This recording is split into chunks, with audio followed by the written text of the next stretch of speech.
Bonjour, Eric Gibaud, ericgibaud.com, et aujourd'hui, grâce à Photosolar, je vais te présenter le Canon G7X Mark III. Allez, c'est parti. Bon, quelquefois, il y a des situations où je m'inquiète parce qu'il va falloir que je parle d'un appareil photo que beaucoup de gens me demandent. Mais il y a quand même des rumeurs qui circulent, des opinions, parce que ce n'est pas un appareil photo qui est sorti d'hier, mais il y a quelques temps sur le marché. Et donc je dis, bon, voilà, si en plus c'est un appareil photo d'une marque où souvent je parle bien, mais quelquefois j'ai des trucs qui n'ont pas plu, je vais encore me faire lyncher, quoi. Alors finalement, j'ai que deux options. Une, c'est donner mon opinion, et deux, c'est donner mon opinion. Alors j'ai décidé que j'allais donner mon opinion. Voilà. Alors je vais t'expliquer pourquoi, à mon avis, ça, cet appareil, c'est un rêve dans la journée et un cauchemar dès que le jour descend par un cauchemar la nuit. Voilà.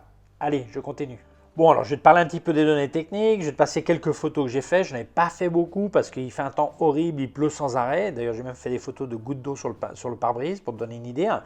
Et quelques vidéos, je vais donner mes impressions sur cet appareil photo qui est donc, comme tu peux voir, un appareil photo compact, ok, avec un capteur de 1 pouce, donc c'est pas les tout petits capteurs, c'est pas non plus les plus grands, évidemment, 1 pouce c'est pas énorme, enfin non, 1 pouce c'est déjà pas mal ce genre d'appareil, avec une résolution de 20,1 millions de pixels, le processeur on dit oui, de Canon, le Digic-8.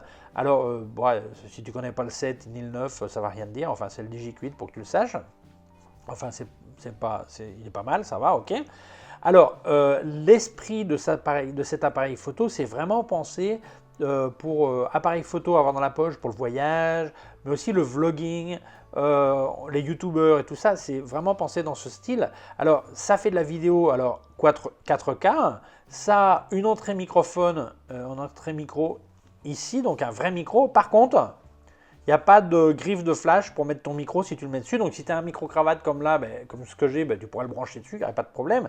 Mais sinon, il va falloir que tu mettes un rig. Tu sais, c'est un support exprès pour le micro sur le côté. Bon, les gens qui font du vlogging, ils sont habitués à ça. D'ailleurs, je te fais un petit essai vlogging avec ma fille, comme ça te donne une idée du son. Voilà. Bonjour, essai vlogging avec Pino. Alors le son, c'est directement l'appareil photo. Je ne sais pas si on entend bien, voilà. Adios Pino, adios. Et un truc qui est intéressant, c'est que ça fait du live stream. C'est-à-dire que tu peux faire du live stream, c'est faire une diffusion en direct par Wi-Fi de l'appareil photo. Donc ça, c'est pas mal pour ceux qui veulent faire des diffusions sur leur chaîne YouTube, des trucs comme ça. Donc ça, c'est vraiment pas mal. Alors l'écran est abattable, tu vois, comme ça. Alors comme ça, jusqu'à 180 degrés. Tu peux te regarder dedans, ok. Enfin, il y a des gens qui détestent. Enfin, ça gêne pas trop. Il y en a qui préfèrent sur le côté. Enfin, il pleut jamais du goût de tout le monde. Ou il fait jamais le soleil du goût de tout le monde. Voilà, c'est clair. Alors, tu peux charger la batterie par le USB. Il y a un USB-C et la charger en temps réel. Mais alors, attention, une petite note. Le chargeur ne compte pas utiliser ton chargeur de smartphone. Ça ne va pas marcher. Parce que les gens qui ont fait des essais, ils ont vraiment dû mettre un bon chargeur style celui de ton ordinateur portable ou alors un power bank, c'est-à-dire que les banques de batterie externes où tu branches dessus et là ça ira. Mais un chargeur de smartphone, ça ne va pas être suffisant. Ok. Alors ça a Bluetooth, Wi-Fi. Alors venons un petit peu sur l'objectif. Tu appuies là, l'objectif sort, donc tu vois il y avait un couvercle qui s'ouvre. Et donc c'est un objectif qui fait l'équivalent foot frame d'un 24-100 mm. De 24 à 100 mm. Il est assez lumineux puisque à 24 mm il ouvre de 1.8 et à 100 mm de 2.8, il reste correct. Ok. Donc ça c'est pas mal. Alors par contre le zoom il est hyper lent. Tu vois, regarde, je vais faire un zoom, tu vois, ok. Hop. Tu vois, c'est vraiment lent, quoi. Donc, si tu fais de la vidéo, c'est bien parce que tu ne veux pas aller à toute vitesse. Par contre, si tu veux faire de la photo, c'est vraiment très lent. Ça serait bien qu'il y ait deux options de vitesse ou un deuxième bouton ou un bouton ailleurs. Enfin, bon. Enfin, c'est lent. Voilà. Alors, le diaphragme ouvre donc au maximum 1.8 jusqu'à 2.8, mais sa fermeture, le plus petit, c'est f11. Donc, f11, ça peut être peu.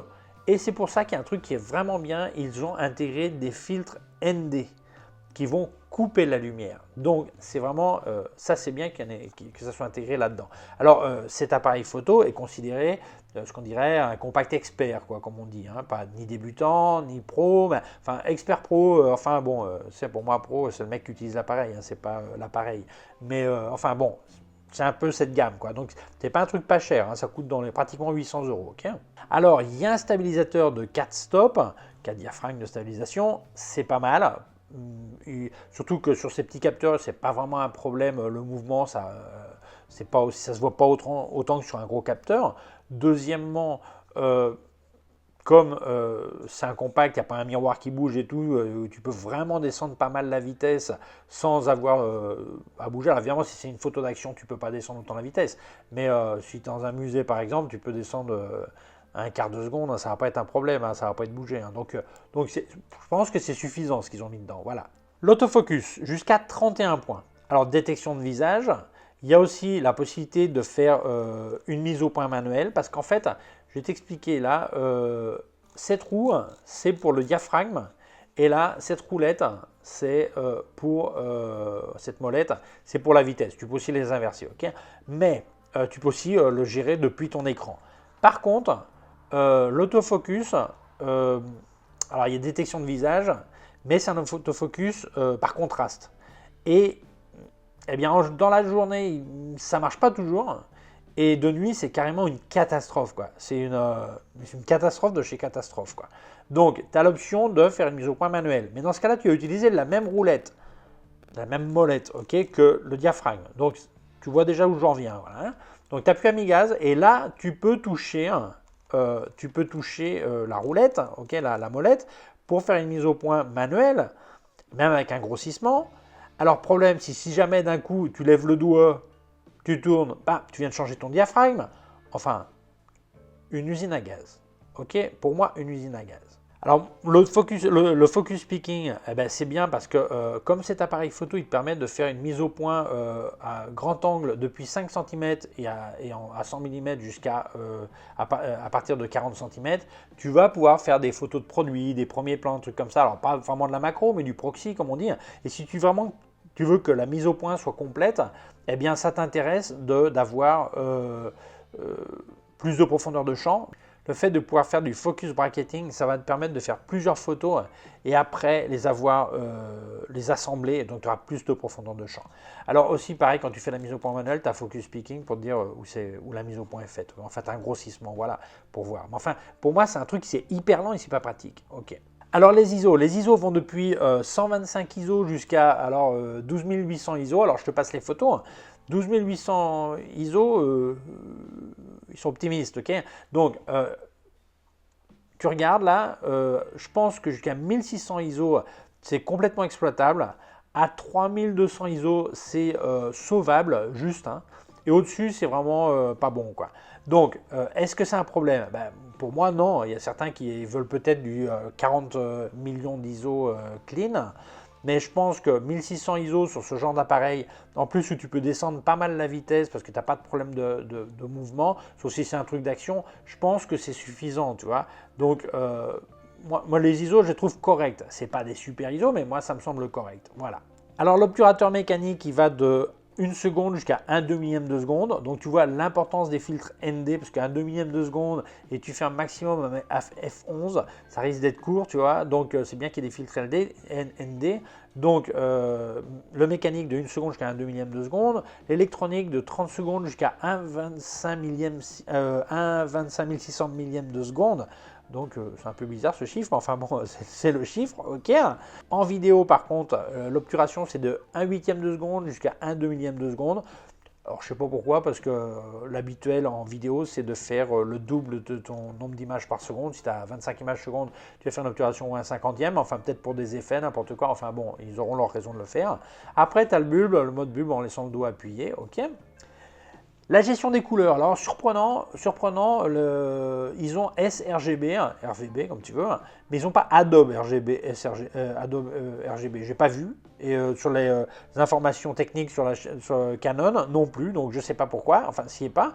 Donc c'est un peu bizarre, mais c'est compréhensible. Parce que si tu penses que beaucoup de gens qui vont utiliser ce genre d'appareil, ils vont balancer directement leurs photos sur les réseaux sociaux sans même passer par un ordinateur, ils n'ont sûrement pas envie de se passer ensuite en sRGB ou sRVB pour que ça soit compatible, machin, ceci, que les couleurs se voient bien et tout. Autant le mouliner directement en sRGB et ça a une certaine logique. Mais enfin, c'est bizarre que dans ce tarif d'appareil photo, ils n'aient pas mis ça, quoi. Alors, il y a un petit flash qui est là. Ting. Alors, le petit flash, il synchronise à 1/2 millième de seconde, sauf faute sur, sur le site de Canon, et ça met bien 1/2 millième de seconde, et moi, ça a l'air, ok.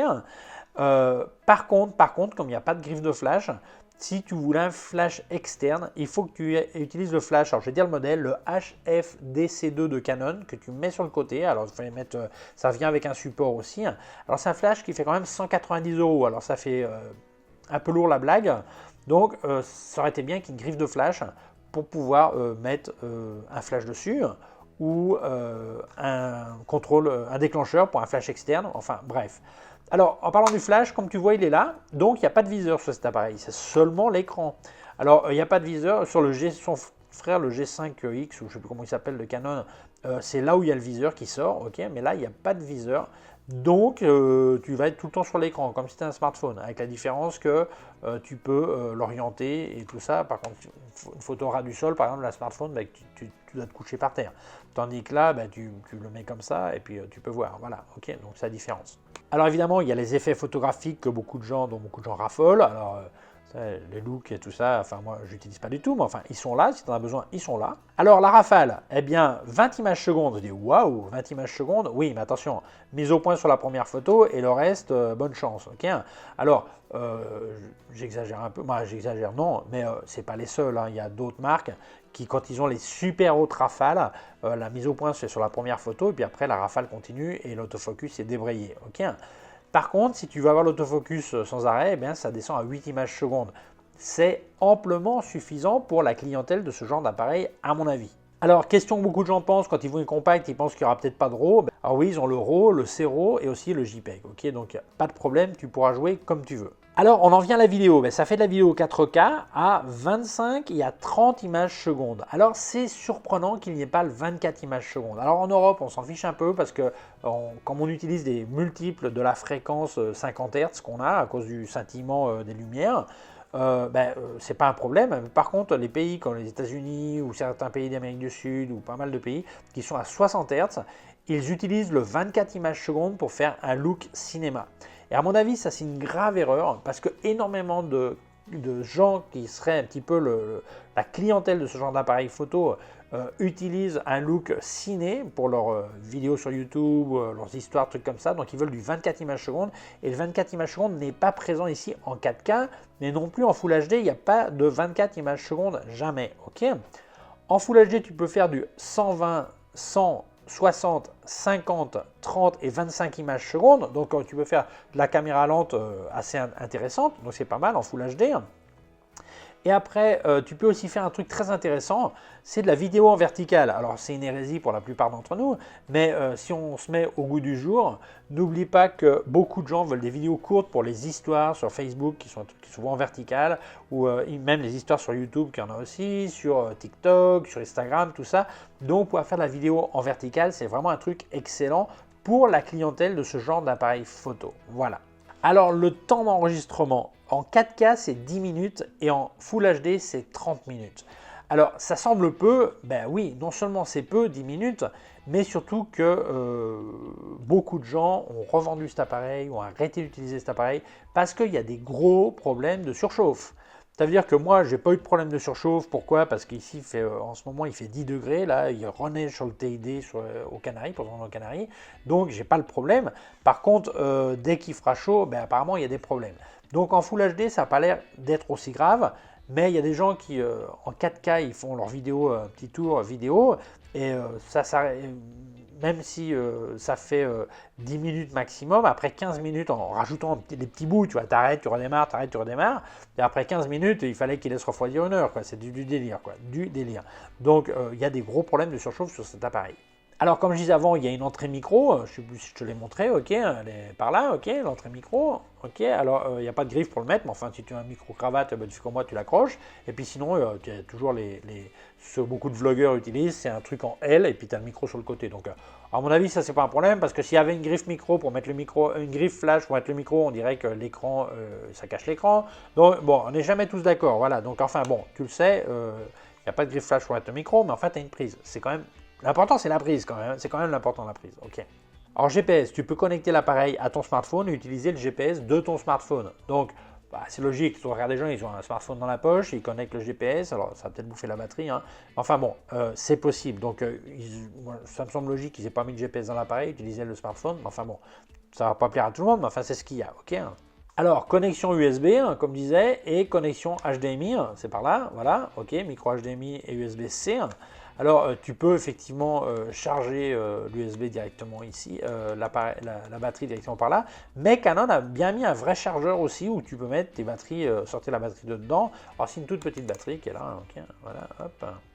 On va revenir sur la batterie en une seconde, voilà, une petite batterie, voilà. Donc, tu peux la charger dans le chargeur qui est fourni avec l'appareil. Okay, c'est pas un truc optionnel. Bravo Canon, là je félicite. Ils ont mis un chargeur. Là-dessus, Canon, ils sont sérieux. Parce qu'il y a plein d'autres marques où le chargeur, il faut avoir de la chance. Hein, ils en mettent plus. Quoi. Alors, ça utilise des cartes SD. Que la carte, elle va dessous, dans le même compartiment que la batterie. Ici, ok. Et la batterie, elle te dure 265 photos. Et si tu es en mode économique, 320 photos. Alors, pour moi, c'est nul. Mais, Eric, s'il te plaît, c'est un compact. Tu peux pas mettre une super batterie. Arrête de dire des bêtises. Bon, ok, Canon, t'as raison. 265 images, c'est pas si mal que ça, vu la taille de la batterie. Et c'est vrai, en fait, quand tu achètes un appareil compact, t'as pas le choix, il faut bien que tu choisisses qu'est-ce que tu veux. Le viseur, l'écran, compact ou miracle, dans cette taille, il n'y a pas grand-chose à faire, tu vois. Donc, c'est logique que la batterie ne dure pas assez longtemps.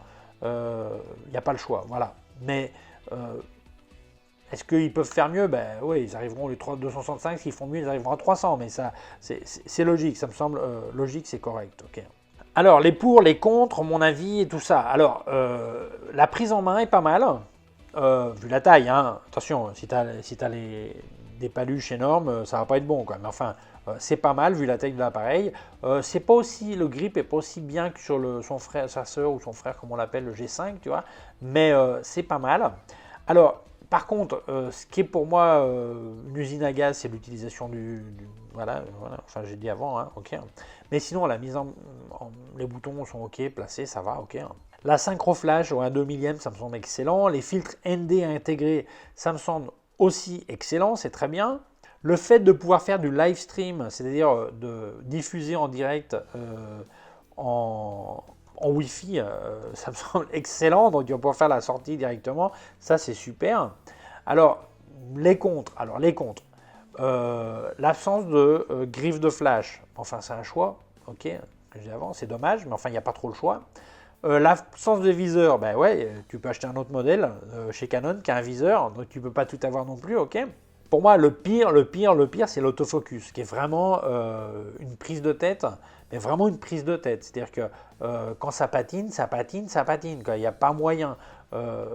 C'est vraiment problématique. Donc, je pense que celui qui veut faire du vlogging la nuit ou dans la rue le soir, n'importe quoi, ça va être un problème, quoi. La vidéo, ça va être une catastrophe, quoi. Parce que si en photo tu n'arrives pas, ben, tu fais une mise au point manuelle et tout, mais en vidéo, tout d'un coup ça plante, ça perd, tu reviens, tu repars. C'est une usine à gaz, quoi.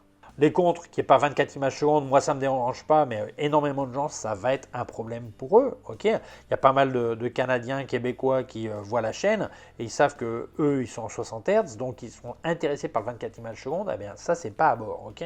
Autre problème, à mon avis, optique, c'est le flair. Le flair, quand tes effets, je te passe des photos, il y a un flair. Alors c'est vrai, on peut me dire, ouais, mais le soleil est en face. Oui, le soleil est en face. Mais que font les Instagrammeurs, les TikTokers, les machin-cœurs, les trucs-cœurs, les cœurs-cœurs, ce que tu veux en heure? Eh bien, c'est énormément de photos pour montrer des couchers de soleil, des levées de soleil, ce genre de choses. Et donc, qu'il y ait un flair qui soit cool, ça va. Mais une grosse tache violette en plein milieu de l'écran, c'est un problème. Donc, je t'ai montré des exemples avec, là, l'exemple de la photo, tu vois, avec le soleil, ça fait une grosse tache violette. Mais aussi, quelquefois, dans les bois, là, où la route, où il y a simplement un rayon de soleil qui passe, et j'ai aussi une grosse tache violette au milieu. Donc, ça peut être un problème. Ça dépend du look que tu veux. Mais si tu veux pas le flair, ça va pas être bon, quoi. Si tu veux pas le flair, ça va pas le faire, ok, si on peut dire comme ça. Voilà. Donc, que pense de cet appareil? Eh bien, c'est un appareil, si tu veux... alors, c'est compliqué à dire, voilà. Sans vexer personne, sans que personne se fâche. Voilà. Si tu veux un compact pour avoir toujours dans la poche, c'est pas mal. Si tu veux un compact pour l'avoir toujours dans la poche et il va être nickel dans toutes les situations, ben, c'est pas bon, quoi. Parce qu'en fait, je te garantis que mon iPhone, il travaille mieux. Seul truc, c'est que mon iPhone, j'ai pas de zoom optique, simplement faut que j'utilise un des trois caméras qu'il a dedans. Autre chose, il ne va pas jusqu'à 100 mm, ok. Mais il n'y a pas de filtre ND. Donc ça, je te parle des avantages de celui-là par rapport à un smartphone, ok. Il n'a pas de viseur non plus, celui-là n'a pas de viseur, mais par contre, pouvoir orienter l'écran, ben, c'est plus pratique, ok, au ras du sol par exemple, au-dessus de ma tête, d'accord. Mais je pense que pour le prix que ça coûte, 800 €, tu as des smartphones qui sont supérieurs à ça sur la partie photographique, qui sont supérieurs. Donc c'est vraiment pour les gens qui ne veulent pas un smartphone et ils veulent absolument un appareil photo compact. Okay, c'est vrai que celui-là, les ISO à 1600 ISO est bien meilleur qu'un smartphone, ça c'est clair, ça je ne vais pas dire. Mais si dans une situation normale de jour et tout ça, tu auras probablement les mêmes résultats avec un smartphone et même certains trucs meilleurs avec un smartphone de prix équivalent ou supérieur. Hein. Mais tu rajoutes 400 € à ça et puis tu as un iPhone qui travaille 1000 fois mieux. Et en plus, ça te sert de téléphone quand même. Okay, donc oui, et de réveil matin et de plein de choses, et naviguer Internet et tout ça. Okay. Et en plus, un smartphone, tu l'as de toute façon, tu vas en acheter un de toute façon. Okay, donc à mon avis, c'est pas une mauvaise idée, quoi. Mais enfin, l'appareil en soi, si tu veux l'utiliser en plein jour, situation normale et tout ça, c'est pas mal. La vidéo 4K, à mon avis, oublie si tu vas faire des trucs assez longs parce que tu as des problèmes de chauffe. Mais l'appareil photo, en soi, il est pas mal. Mais les problèmes sont vraiment importants dans certaines situations. Donc, c'est à toi d'étudier si tu vas utiliser un appareil photo dans ces situations. Parce que si tu veux l'utiliser dans ces situations, c'est vraiment pas l'appareil photo qu'il faut. Surtout à ce prix-là. C'est-à-dire que si cet appareil photo il coûtait 400 € ou 500 € au lieu de 800 ou 400 €, tu vois, eh bien je dirais, bah ouais, bah, pour 400, qu'est-ce que tu attendais toi pour 400 €? Mais là, on parle de pratiquement 800, donc je suis en droit de réclamer beaucoup plus de choses, tu vois. Donc, c'est un petit peu comme le Panasonic LX100 Mark II, que j'ai fait un test justement, il y a un moment.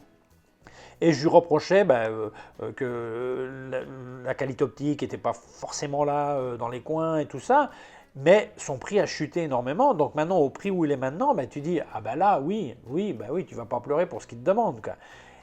Mais pas à ce prix-là. Parce que là, tu te dis, puisque je ne veux pas un smartphone, je veux un bon appareil compact, pourquoi ne pas aller chez Sony avec le RX100 Mark VII, qui coûte dans les 1000 et quelques, 1200, un truc comme ça.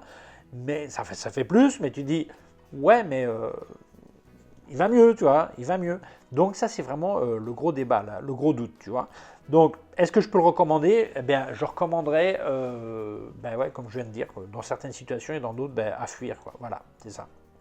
Alors, merci d'avoir vu cette vidéo. Merci beaucoup à Photosolar de m'avoir prêté l'appareil pour pouvoir l'essayer avec tous les risques que ça implique que je donne mon opinion.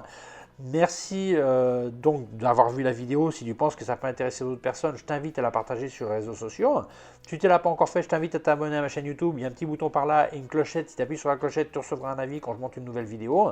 Mon site web regio.com/fr pour la version en français. Mes cours de photographie en vidéo et regio.com/fr/cours en ligne. C'est une quelconque question, tu peux laisser un commentaire dessous. Je te laisse aussi dessous des liens de mon matériel sur Amazon, aussi des liens vers d'autres sections de ma chaîne YouTube, aussi un lien de PayPal pour ceux qui veulent me faire des dons. Je remercie toujours. Et eh bien, prends soin de toi et à très bientôt. Ciao!